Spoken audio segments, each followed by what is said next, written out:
Well, a great afternoon to you all. I'm Naima Latif, and today, on the fifth Saturday of the month, we'll take a look at achieving world peace. There's a whole movement happening right before our eyes, and we're oblivious to it because our attention is being diverted to all the worst information. How many of you heard about shootings this weekend? How many of you heard about robberies this weekend? How many of you heard about all of the various attempts to create havoc in our communities by people who either tried to rob someone, tried to burglarize someone, started a fight with someone? How many of you focused your attention on those news stories all week long happening in the city where you live? And how many of you began to feel concern, maybe even apprehension, or let's just call it straight up fear? You're starting to be afraid to leave your home, starting to be afraid to talk to people, starting to be afraid to be out in public doing the things you need to do in order to make your life functional. It's so easy to become diverted and to have your attention focused on the worst human behavior that you forget the best of human behavior is actually happening simultaneously, and there's more of it. So, our goal always is to remind you that the earth is going through a transformation. And what is happening is a separation between those who desire love, peace, harmony, and joy, and those who, because of what is inside of them, unresolved conflicts, they are preferring to create chaos through conflict, violence, hurtful behavior, unloving behavior. They're choosing that. And so those who are choosing to live in the way of peace are separating from those who choose to live in the way of unpeace, chaos, distress.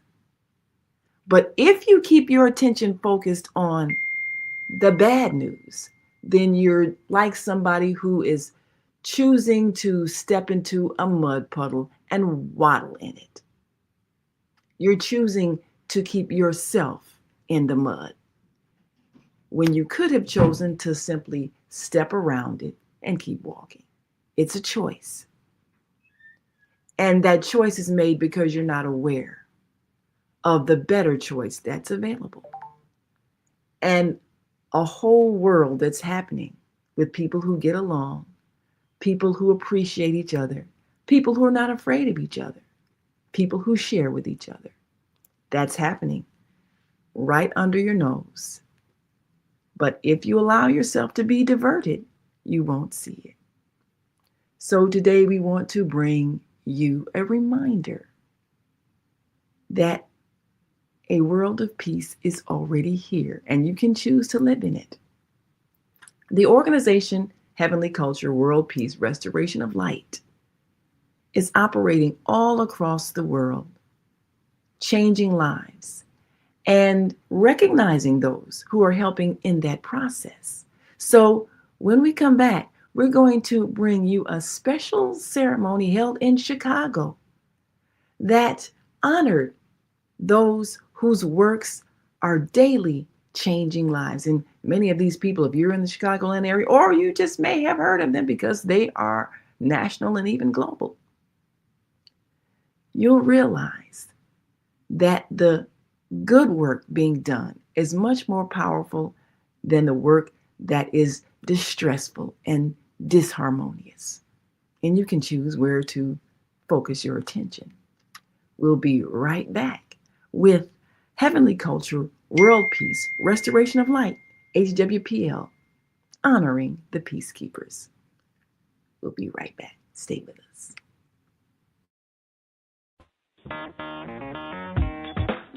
Women have the power to transform this world. We can end crime and violence if we all agree to do one thing: share. Let's share our wisdom, share our time, share our talents, share our finances, but most of all, let's share our love. This is the Female Solution. And we are back. You are listening to and watching the Female Solution Global Radio TV show. And we'll give you an opportunity to call in and make your comments as we take a break after introducing to you a very powerful program held at the top of the Sears Tower, now known as the Willis Tower. And this was an event that was captured in our edition, our special international edition of the On Air magazine. And you can, of course, read the On Air magazine right on the On Air Everywhere website, which gives you some powerful, impactful information from those information sharers all across the world. But this magazine, digital as well as in print, of course, gives you a chance to see some powerful interviews, read some powerful statements from leaders in our midst. And this special international edition, you can see on the cover, features Chairman Man-Hee Lee, who is he's the international head of Heavenly Culture, World Peace, Restoration of Light.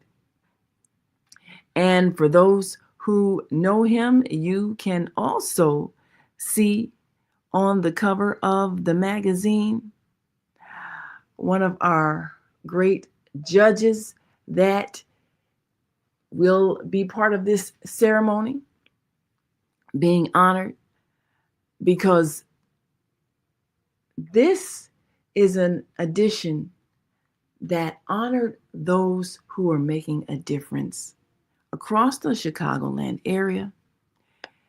And we take a look at a war that impacted so many people around the world, the Korean War. Why were Americans in Korea fighting? Well, the politics behind war has to do with economics. And one of the things that came out in this ceremony was the fact that so many nations destroyed, decimated their populations, primarily of young men, fighting for whatever purpose their population was told, but really it had to do with the battle between nations of America and Russia and all those who took sides, because North Korea wanted to be communist and South Korea did not. But it truly was a family squabble that should not have involved other nations. So in this edition of the On Air magazine, we gave honor and respect and exposure for those who are part of this global peace movement. So Judge Stanley Hill on the cover, along with Chairman Man-Hee Lee, is one of those who's making a difference with his work with children and teaching them the power of speech and being a mentor and helping them in the eloquence of presentation in the Rainbow Push Excel speech competition that he organized each year. And he's shaping the future And this is what so many people who are being honored in this event are doing. So, we're going to bring you a bit of the ceremony. And those who are involved in the process of keeping the peace are being honored in this special event held again at a major building in Chicago, historic building. And this event was an opportunity to remind us that we truly are moving to a state of world peace. And we have the power to change our focus so that we are not sidetracked and made to feel fearful, believing that the world is becoming worse. One of the most powerful things about this gathering is that there were so many diverse people from various religions, various ethnicities, even various national origins, because world peace really is a collective effort. It means changing the environment in our communities where there's economic disparity. Because all of the acts of violence that you probably heard about were motivated by people in economic distress. We know how people panicked when the SNAP benefits were cut off and people were in a state of panic that they were going to starve. And some of them started trying to shoplift. We had that happen. But what prevents that kind of behavior is a culture of peace where we learn to share. And nations need to share with each other, not try to overcome, conquer, and take, but to share resources, share inventions, share systems, share knowledge. There's no reason for there to be conflict anywhere, not in your home, not on your block, not in your neighborhood, not in your city, not in the state, not in your country. There's no reason because there is enough of everything for everybody. So these people who are being honored are making the best use of their time, their talent, their resources to affect the conditions in the various areas where they work. And they are being an example of how to create a society of peace. So they are being honored, and we're going to bring you coverage of that wonderful event courtesy of CAN TV in Chicago, among many of the media outlets that were present to witness what's really going on right under our noses. There are two different worlds happening. You can either be in the world of distress or be in the world of harmony. It depends on where you want to focus your attention. We are choosing to recognize the best in us so that we can experience joy, peace, and love. It's all right here. We'll be right back after this quick break, and we're going to bring you that wonderful celebration and recognition of those who are making a difference in our world and encouraging all of us to join them so we can live in a new earth of peace. We'll be right back. So stay with us.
And now let's greet our global family watching from all around the world. We are global transformers, changing the world from the way it is to the way it should be. We are one. Wherever we live on this earth, we are one human family. On behalf of our team of radio hosts, I'd like to extend a greeting to all the members of our family, whenever and wherever you may be listening around the world. To our family in China, Ni Hao. In India, Namaste. In Japan, Konnichiwa. In Korea, Annyeonghaseyo. In Russia, Здравствуйте. In Germany, Guten Tag. In Poland, Dzień dobry. In France, Bonjour. In Spain, Hola. In Italy, Ciao. In Egypt, Ahlan wa sahlan. In Ghana, Akwaba. In Nigeria, Peleo. In South Africa, Sawubona. In Senegal, Nangadef. In Kenya, Jambo. In Israel, Shalom. In Pakistan, Afghanistan, Palestine, and Saudi Arabia, Assalamu alaikum. Greetings, and may peace be upon you all.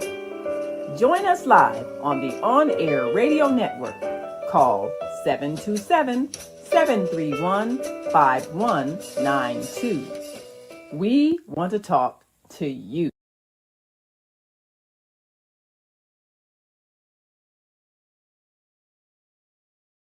Yes, we do want to talk to you, and we want you to talk to us too. That's why we're here live 7 days a week, and you can watch us Monday through Friday, 7 a.m. Central Time and 7 p.m. Central Time, Monday through Friday, and every Saturday and Sunday at 12 noon Central Time. So now let's bring to you a wonderful presentation held a few years ago, but certainly still potent with many of the peacekeepers, the leaders, those who are making a difference, being honored in this special ceremony. And for those who remember, Chicago has always been a city that right in the middle of the nation reflects what's really happening in this nation and the world because of its diverse population. So if all of these diverse groups can get together and make a difference, can't it happen everywhere? And isn't it happening everywhere? Yes, it is. Let's take a look at the Sound of Peace Conference.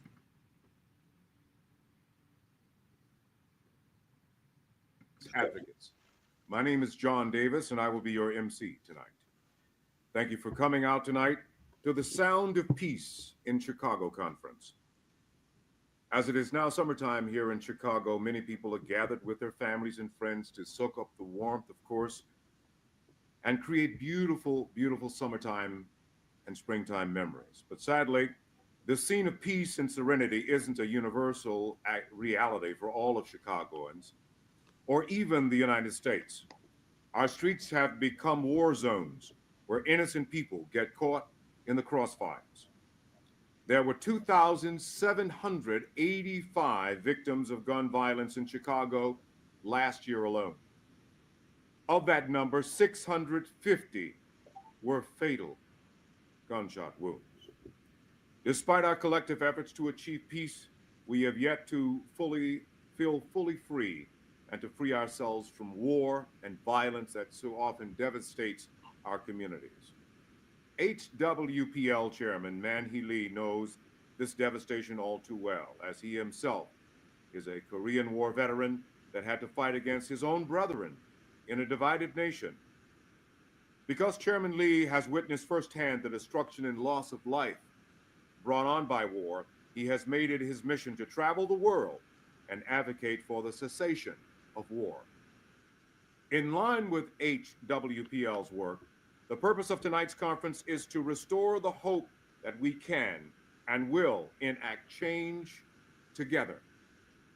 We must come together in support of the International Peace Initiative that clearly defines the ways in which we can end war permanently.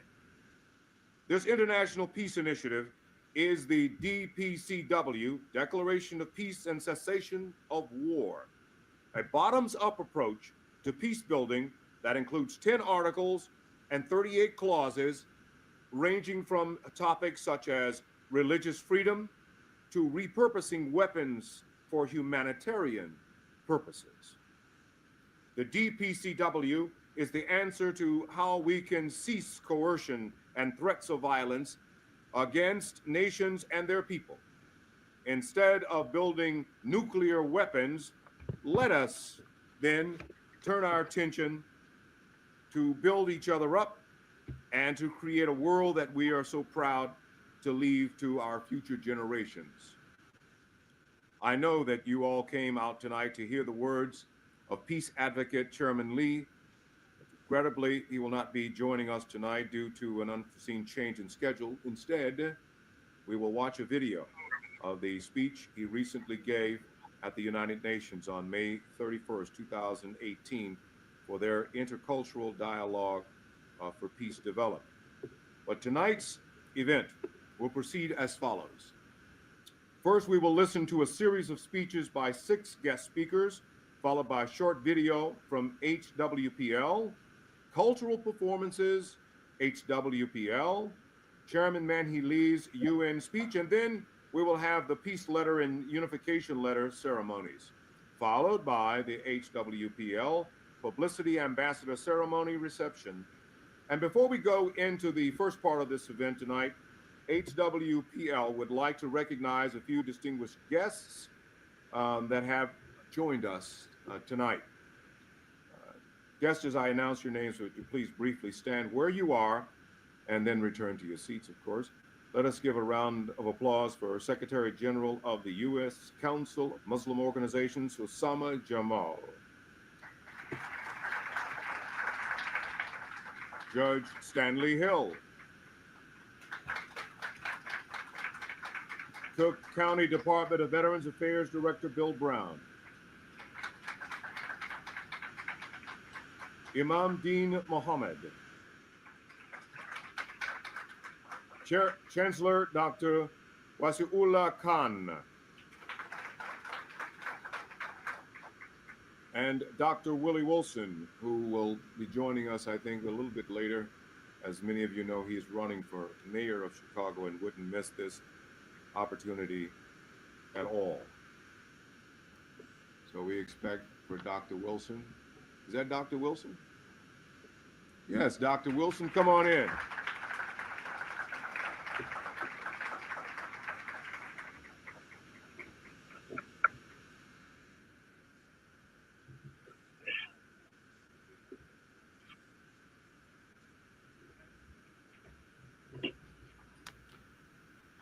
Let us please welcome at this time someone who is here in great spirit and presence. Judge Stanley Hill, who will speak more about the DPCW and its relevance to Chicago and peace building efforts today. Judge Stanley Hare.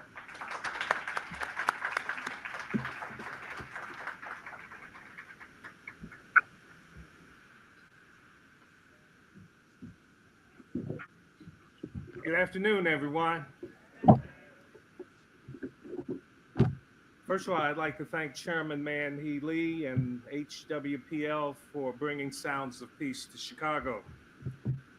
I was asked to speak on what can judges do to implement heavenly culture, world peace, restoration of light, articles of world peace. That's what I'll attempt to answer. Presently, a judge's role is not to make new law, but to uphold the laws which are made by the legislature.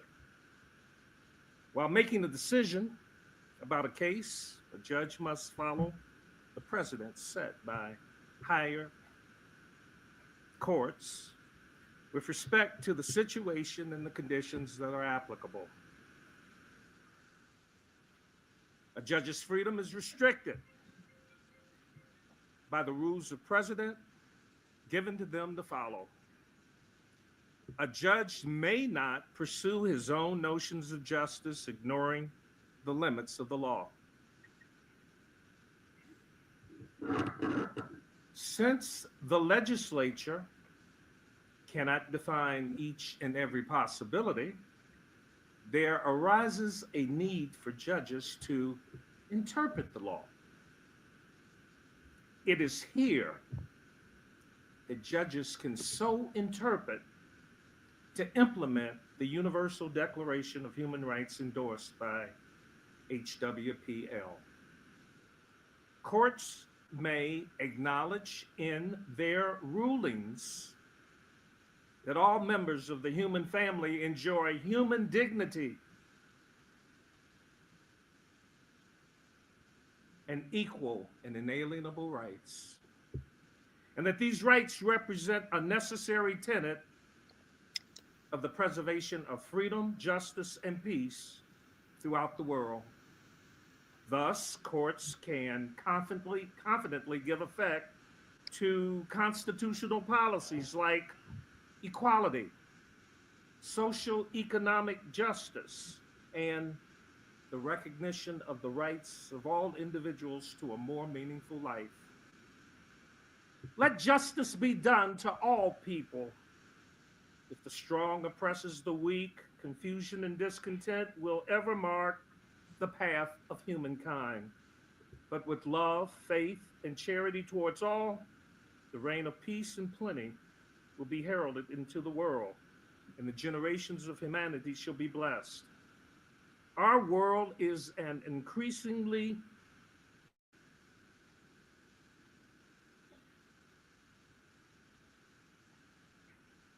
place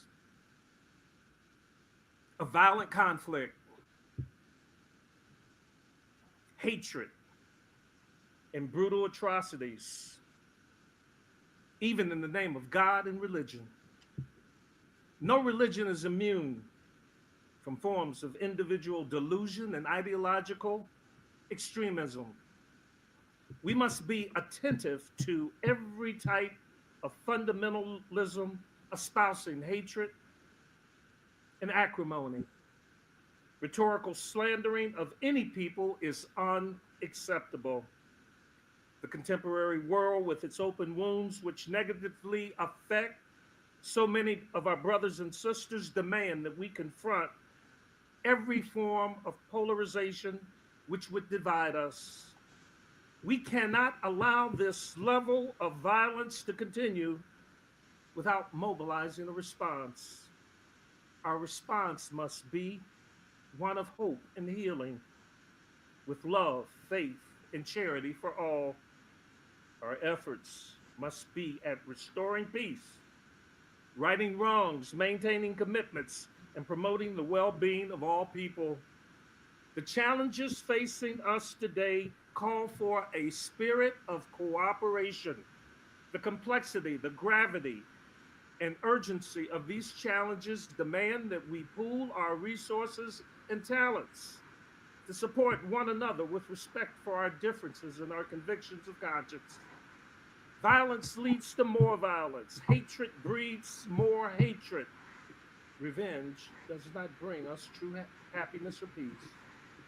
Pierre Chardin was a French philosopher and Jesuit priest who stated, "Someday, after mastering the winds, the rains, the tides, and gravity, we shall harness for God the energies of love.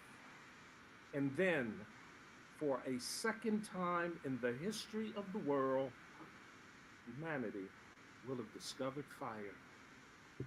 We must harness the energies of love by connecting our own path to a higher purpose. We must strive to build a world based on love, kindness, compassion, generosity, mutual cooperation, the recognition of the Spirit of God in other human beings, with an awareness of our interdependence with each other. There is much anger and violence in America because we have no leaders we can trust, no visions to invest in, no faith to ride. All we have are our own protean moralities, our countless codes, which we shape and reshape according to our own selfish needs. We don't care to think too far ahead. We remain trapped in whatever season we find ourselves without the courage to do what is right.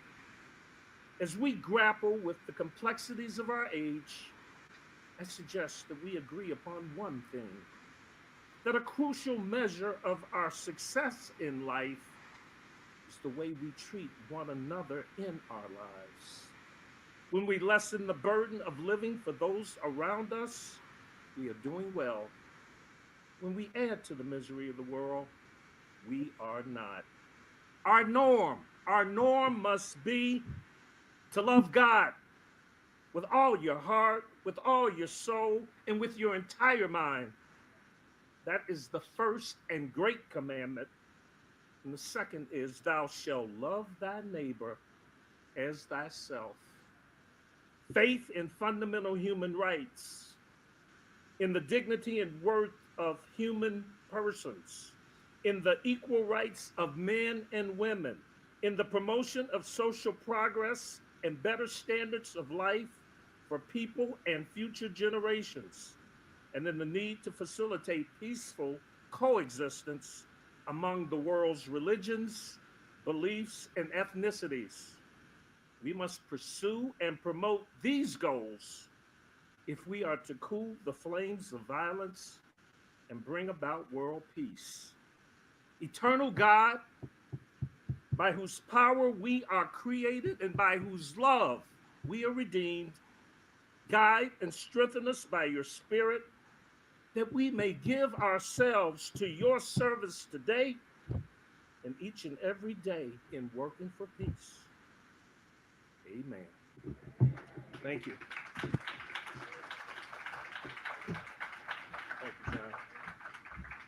Thank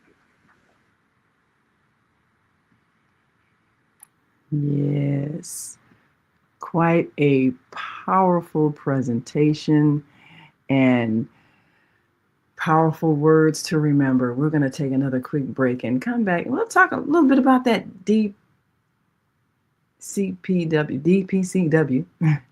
that global document that has been presented as a guideline that nations have been asked to support, ensuring there will be no more war in the future. We do have the power to do this. We'll be right back after this quick break. We want you all to stick and stay. Don't stray away. We'll be right back in just one moment, so stay with us. Welcome to Master Force with Mushim Suit. Join us each week on Thursdays at 7 a.m. Central, live on Facebook and YouTube on the Female Solution page, as we dive into powerful topics designed to assist you in mastering your life force. Our conversations feature a diverse lineup of experts, all dedicated to your growth. Tune in weekly to discover new ways to elevate your spirit and raise your vibration. And remember, we are ascending.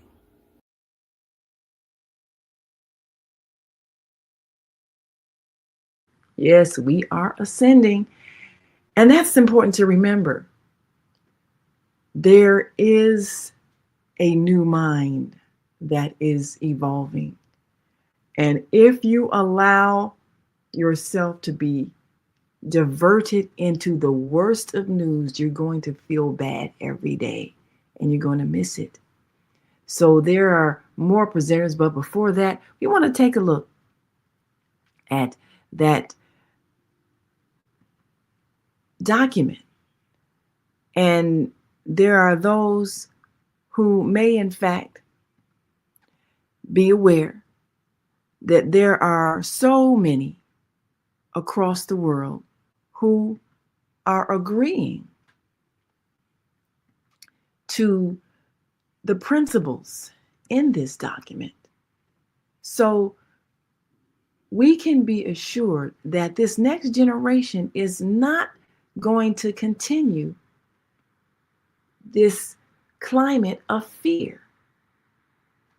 In this special international edition of On Air Magazine, we have honored those who are part of this event, honored Chairman Manny Lee, and of course there's the publisher, John Alexander, who also made a presentation, and many of those who are part of the process when it comes to making a difference in their various areas of expertise. But in this magazine, where we honor those who among us have been doing the work in the trenches, of course, Queen Mother Reverend Helen Sinclair and Anita Habil are two that have transitioned, but certainly while they were here, did tremendous work. And Dr. Lynn Muhammad, Audrey Kenner, Dr. Chandra Gill, and of course, John Alexander, among those who have made a difference when it comes to touching lives, mentoring people. Dr. Willie Wilson, well-known philanthropist, Walt Whitman, founder of the Soul Children, doing so much with music and developing youth, inspiring youth. Colonel Damon Arnold, so much in his area of medicine, and of course, Judge Stanley Hill being a wonderful mentor for youth as he continues to inspire them and train them in the skills that it takes to be a powerful voice. And there are those among us who have always been major world leaders. Reverend Jesse Lewis Jackson, Minister Louis Farrakhan, who even in their elder years continue to be a source of inspiration and continue to inspire generations after with their words that we hear and read even to this day. But the main contents of the Declaration of Peace and the Cessation of War, the DPCW, this is a document that outlines some major promises.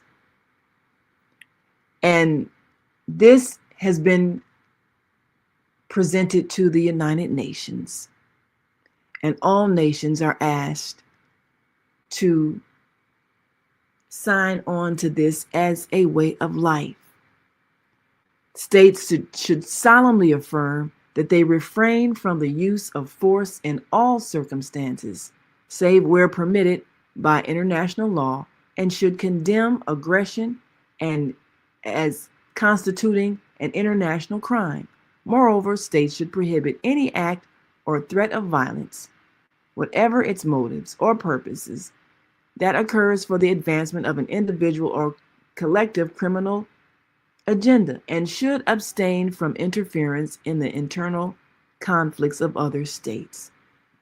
Now, that statement right there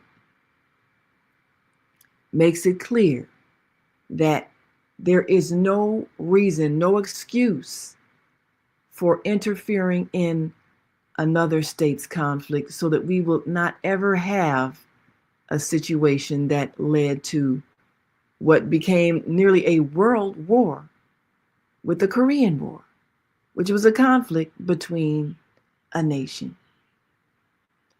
Article 2, which speaks of war potential, says states should not produce, assist in, encourage, or induce the production of weapons of mass destruction, and should cooperate with a view to the gradual global reduction of armament production. Decommissioned weapons and manufacturing facilities should be repurposed so that they may serve purposes that are beneficial to humanity in general. And then Article 3 talks about friendly relations and prohibition of acts of aggression. States should develop friendly relations based upon respect for the principle of equal rights and self-determination of peoples, and should refrain from any forcible action that deprives people of their right to self-determination. States should also take measures to ensure that states, citizens, and corporations do not contribute to the commission of violations of international law. Moreover, states should seek to resolve and preempt disputes without prejudice to human rights, laws, and human dignity. So just these three, of course, address many of the problems that exist throughout our world and within our countries. Article 4 addresses state boundaries. Article 5 addresses self-determination. Article 6 addresses dispute settlement. Article 7 addresses right to self-defense. Article 8 addresses freedom of religion. Article 9 addresses religion, ethnic identity, and peace.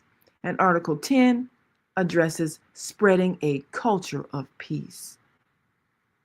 And this is critical because you have to teach it in your schools. You can't teach a philosophy that champions the right of a nation to go and colonize another. That is not heroic.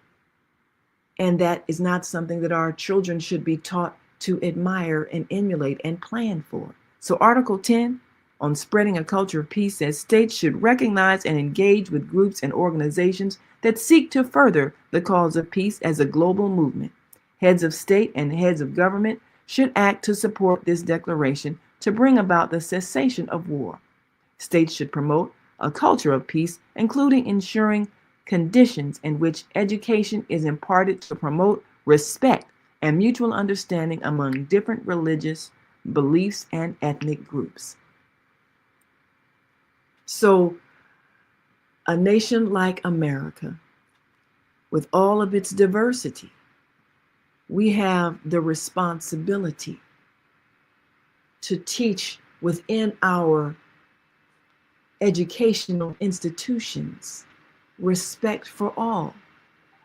This has not been something championed by a number of prominent groups in politics.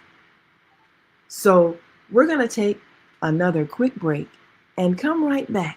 We want you to take a look at some work being done that helps the less fortunate, because this is what we should all be about. How do we bring peace by ending suffering? We'll be right back. Stay with us.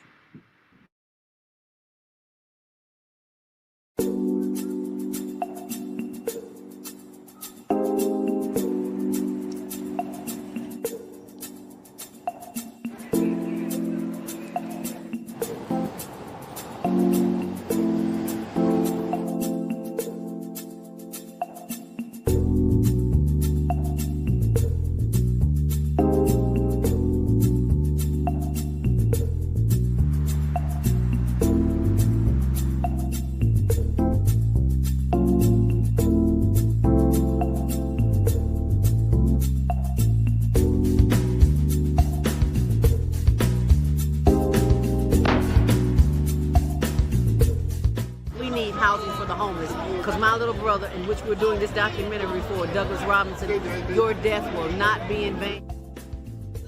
He was a heck of a great dude. And I love Doug. Doug loved me. Just being around him, he had a good spirit. He was a healing person. They are there. Get SROs back. When you give to the poor, should not be forced out of their neighborhoods when it goes through a period of transformation.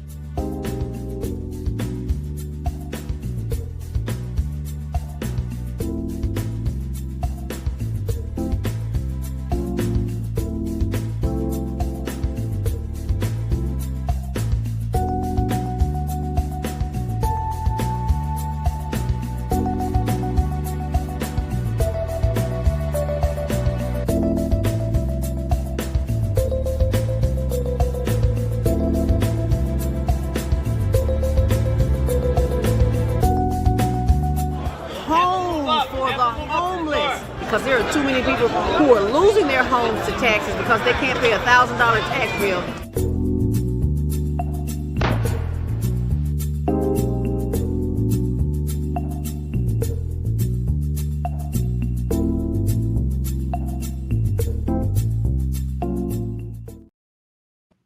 And we are back.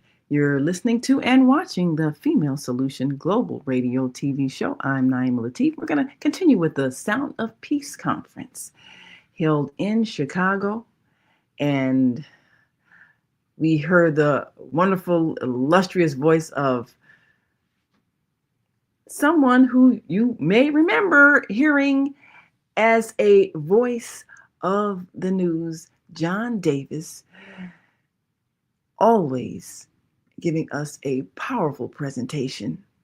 And here he is moderator for the Sound of Peace Conference. So let's continue with more presentations from those who are recognized as peacekeepers. Yes, it is completely possible for the different religions to not only be allies, but friends that cooperate together to promote peace and harmony. Now let us welcome media personality and CEO of Christ Alive Ministries, Audrey Kenner, who will speak to us about the role of media in spreading and influencing a culture of peace.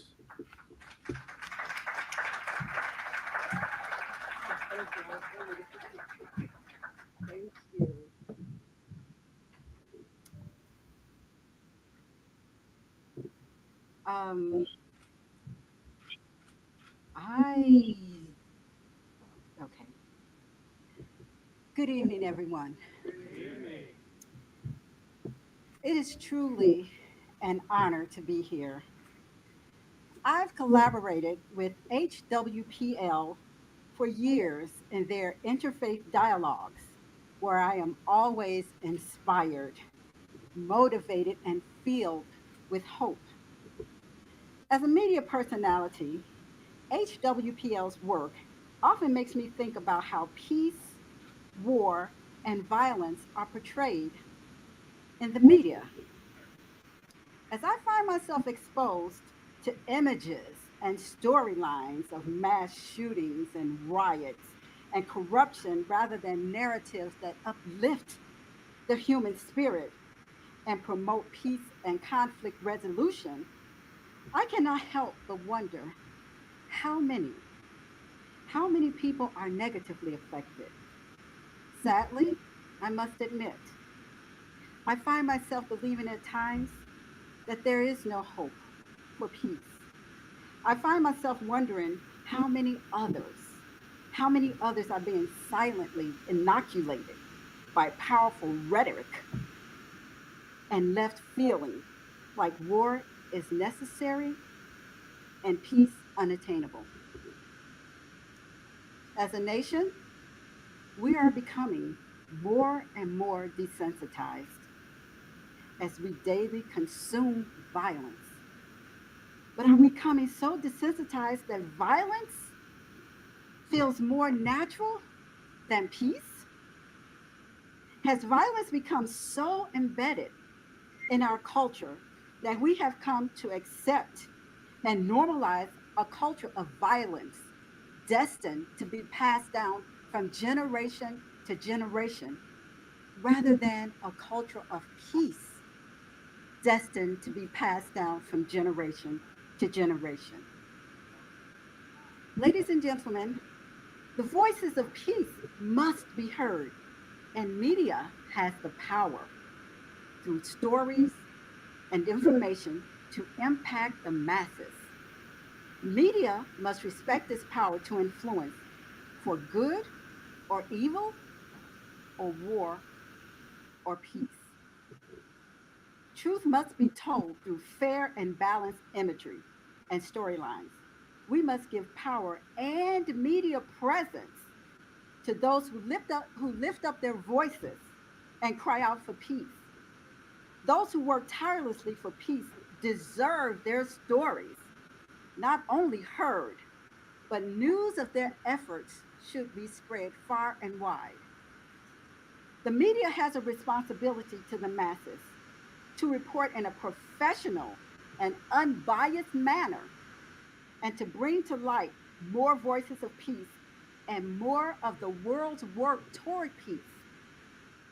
Article 10 of the DPCW HWPL's Peace Law Initiative is about spreading a culture of peace throughout the world. Establishing a culture of peace is critical to developing a healthy, stable, and equitable worldview, and media coverage is vital. Causes and organizations who work tirelessly to make world peace not a theory, not a concept, but a reality are the voices of peace, and they're the sound of peace. So finally, this is a rallying cry for to reporters, editors, writers, publishers, and all forms of media tonight. We must make publicizing peace a priority by reporting about people and organizations who advance and advocate for peace in our city, in our country, and in our world. I charge you, members of the press and media, to be accountable. Be accountable for spreading the culture of peace as wide and as often as possible. Let's all work together daily to make peace our expectation, our norm, and a reality that's attainable in our society. William Gladstone, and for those of you who don't know, you can Google him now. William Gladstone once said, "We look forward to the time when the love of power will when the power of love will replace the love of power. Then will our world know the blessings of peace." May we all, everybody in this room, everybody in this city, long to know the blessings of peace. Thank you.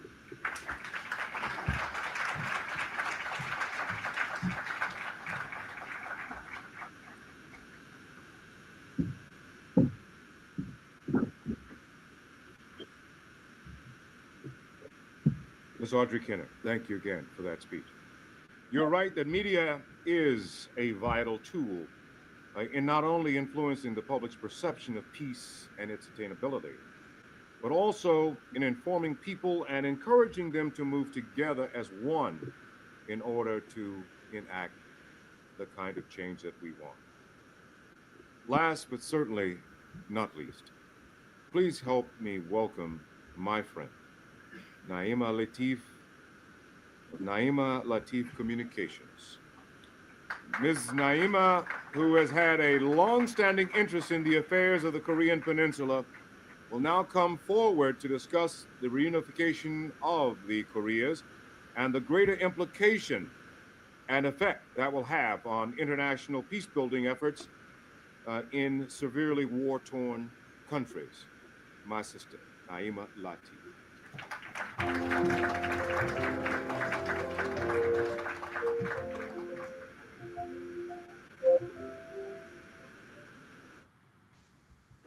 In the name of God, most gracious, most merciful,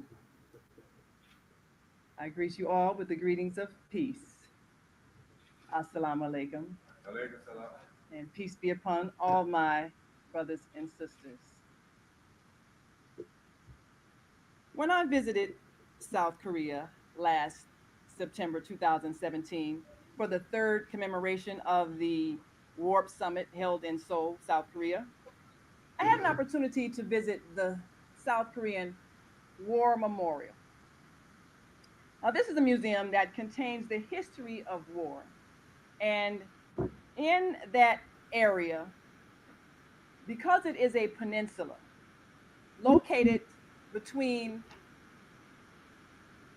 China and Japan, it's very strategically located.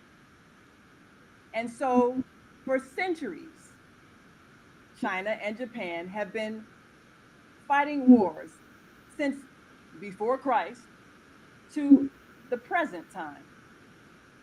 And this war memorial is lined with the names of those fallen soldiers, name after name. And as you see the names along the walls, you realize that they represent the broken families, the devastation of war, the poverty that it causes. So this memorial was designed to remind future generations that we must develop a more peaceful way of solving our differences. This Korean War was fought by many nations, and it started back in 1950. Now, of course, many people are unaware of what the circumstances were that caused this war. We must encourage the reunification of North and South Korea because it has the potential, if there is another war, to evolve into another world war. In 1950, when the communist North Korean army invaded the non-communist South Korean lands, as Kim Il-sung's North Korean head of the army, armed with Soviet tanks, invaded and overran South Korea, the United States quickly came to the aid of South Korea. Now, Russia had economic interests in the north and America had economic interests in the south. So even though it appeared to be a war between North and South Korea, actually Russia and America were using Korea to fight each other. The war lasted until 1953 and reached international proportions. The United States spent around $67 billion in the war. Its purpose was to try to check communist expansion. But how many lives were lost in that war? How many American lives were lost? The Pentagon put the Korean War battle deaths at 33,652, and then other deaths, meaning deaths from war zones, from illness, accidents, and other non-battle causes, at 3,262. So that's a total of 36,914 American lives lost. And that's just America. But this was a war that drew in other people. So in addition to the United States of America, North Korea, and South Korea, many other nations also lost many lives. There was also, among the nations involved, China, the Soviet Union, Turkey, the United Kingdom, France, Iran, Canada, Australia, the Philippines, India, Greece, Italy, Thailand, New Zealand, the Netherlands, Norway, Sweden, Belgium, Colombia, Denmark, Luxembourg, the Kingdom of Greece, the Ethiopian Empire, and the Union of South Africa. Now, we know when there's a war, who generally gets drafted. It's the young men. So the young men, fresh out of high school, really care whether North Korea was communist or not? Probably not. All they knew was that they were told to shoot somebody in a certain color uniform. So how many young men came back dysfunctional from post-traumatic stress disorder after having taken lives and seen the horrors of war? How many young men never came back at all and left behind widows and orphans? And at the end of everything, what did we really gain? North and South Korea remain divided along the lines of an economic system.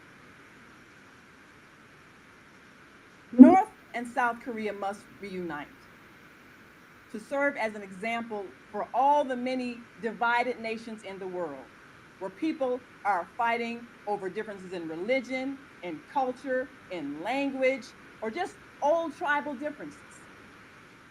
We have many divided nations across the world, and North and South Korea must demonstrate that we can live together and accept each other's differences. When a country divides, there are usually family members on both sides. So family members end up being pitted against family members, just like in the US Civil War. You had some people living in the North and some people living in the South. So when war broke out, you had brother fighting brother. And this is the tragedy. We must allow the family of North Korea to come together and heal their wounds and resolve their differences peacefully.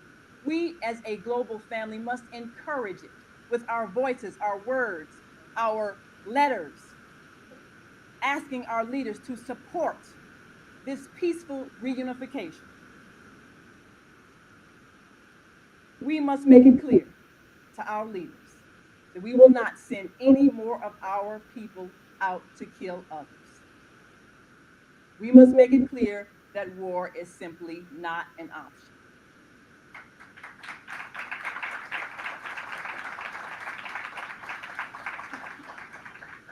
So for all of us who have elected officials, let us let them know we want them to support the DCPW, the Declaration of Peace and the Cessation of War. I support the peaceful reunification of North and South Korea.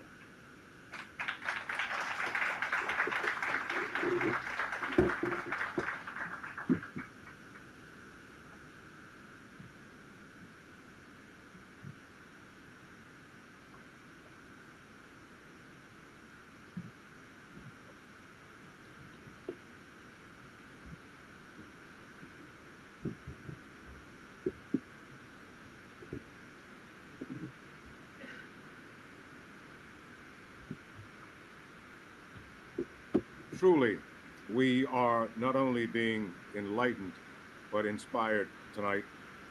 The reunification of the Koreas will certainly show the world that no matter what history of war and tension countries may have, it is not impossible to unite if all parties respectfully communicate and have open minds to compromise and to indeed welcome peace. Now,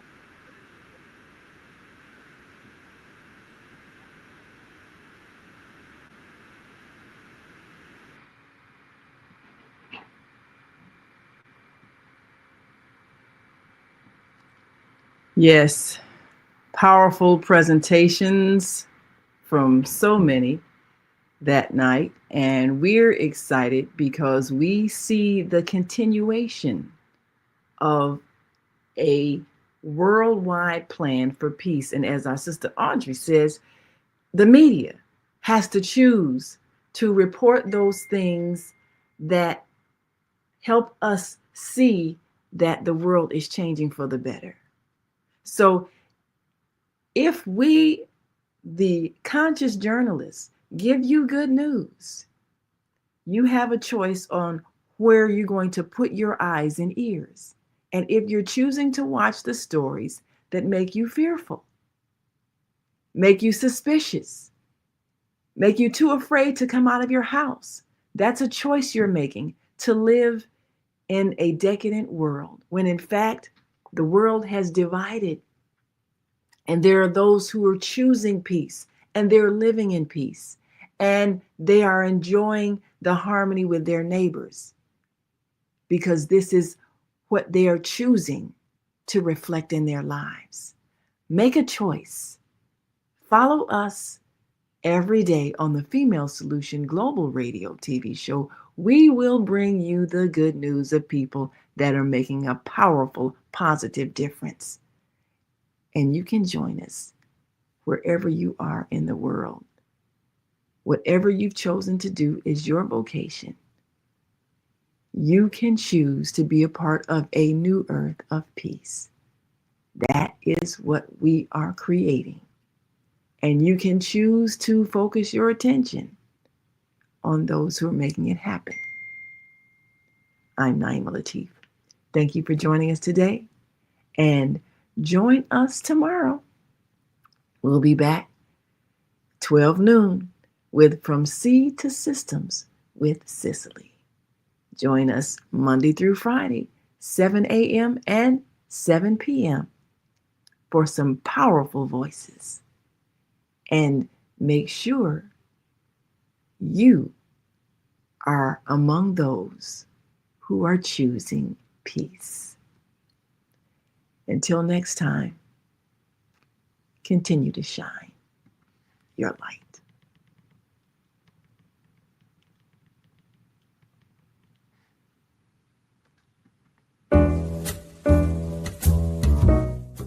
We've come to the end of our show today. If you missed any broadcasts, go to our website for the audio and video archives at www.thefemalesolution.com. On behalf of our team of radio hosts, I'd like to thank all of you who participated in today's discussions. And to our global family joining us from all around the world, we say thank you. To our family in China, xie xie. India, Dhanyavad.